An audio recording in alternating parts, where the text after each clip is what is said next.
Minsan, ang sabi niya sa akin, sandali na lang. Akala ko naman ay sigurado na ako handa kong tanggapin ang kanyang oo. Bigla na naman nagbago ang isip niya. Hindi ko akalain na ganun pala siya. Pinaasan niya lang ako. Bitin na bitin ako.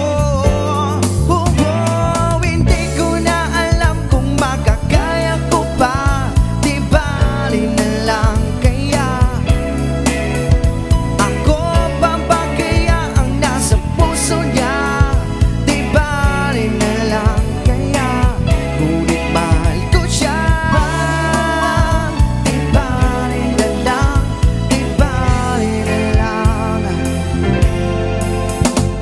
Ngayon, araw-araw lumilipas ang panahon.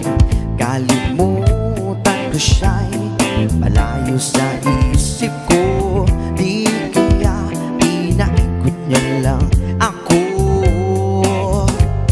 Bigla na naman nagbago ang isip niya.